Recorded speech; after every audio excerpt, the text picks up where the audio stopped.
What is the meaning of life? Why we are born to this world? Do we have a predestined purpose? If yes, then what it is? If you have ever stumbled across this question, then you must have noticed you can't get rid of this question when something bad happens, or maybe something terrible. At those moments of crisis, life seems meaningless. So what happens when everything we hold on to is taken away from us? Can we still find life meaningful? Do we have a choice?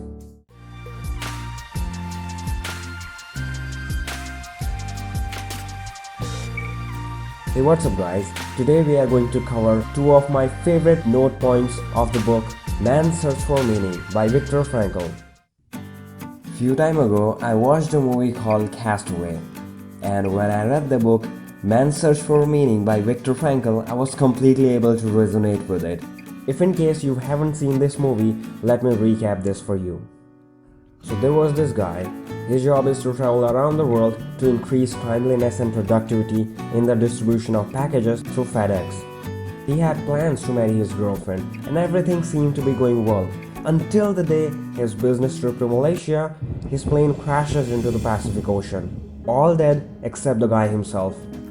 Now, long story short, he finds himself in an uninhabited island and realizes that it's nearly impossible to find him by the rescue team due to technical reasons. So now he has to develop tremendous amount of mental, physical and emotional resilience to survive on this strange island.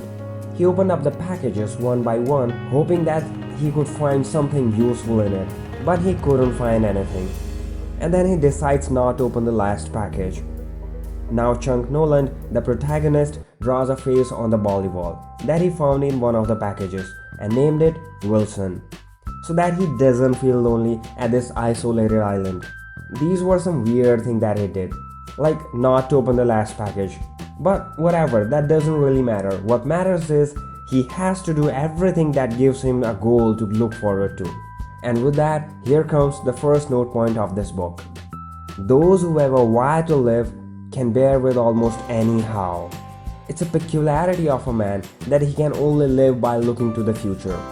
He didn't open the last package and tied this to the future, wishing that on his successful survival, he will return it to its sender. That's what prisoners like Viktor Frankl did in the Nazi concentration camps, where his possibility of coming out alive was very few. Completely unaware of the fact that he lost his mother, father, brother and his wife in various death camps. He dreamed of going back to his family, completing his manuscript. He even visualized himself giving lectures on the psychology of concentration camps and how he survived through cold, hunger and brutality. Frankl even convinced his fellow prisoners to share at least one funny moment each day. What could funny possibly happen in those camps? But it was not a choice, it was a necessity they had to develop. This gave them inner strength to rise above the situation. Well, apart from humor, to rise above any situation, one can read good books like The Secret by Rhonda Byrne. And remember that I'm recommending book, not the movie. Although it says the same, but the whole idea is to stimulate your mind, not the movie.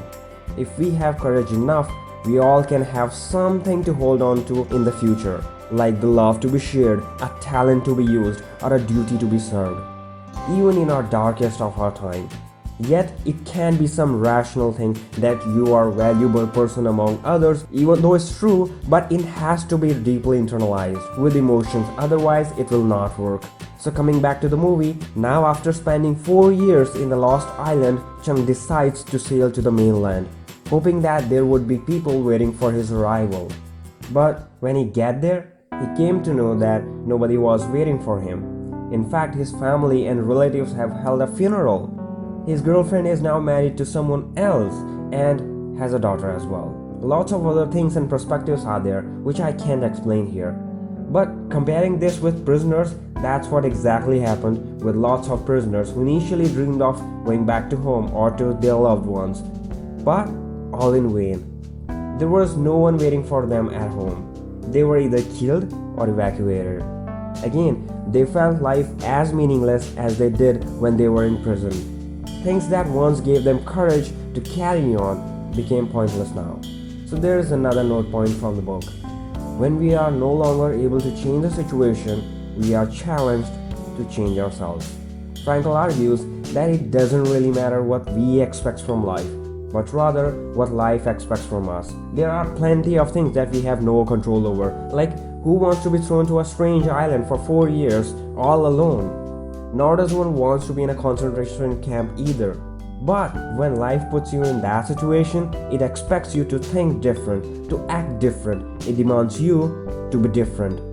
And honestly, these two possibilities are very less likely to occur nowadays. But still, one can find himself in a meaningless state where one must not ask the meaning of life, but rather think that it's we who have been asked.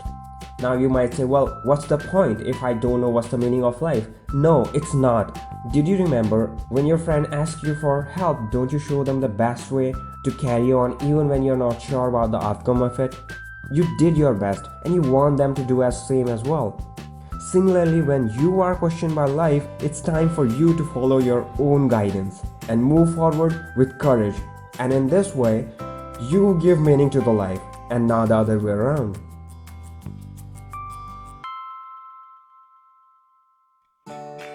Alright guys, I'm done with my side. Now let me know your favorite note point from the book or the movie in the comments below. If you enjoyed the video, do hit like button for me. Feel free to share with a friend who need to say this. And don't forget to subscribe. Thanks for watching.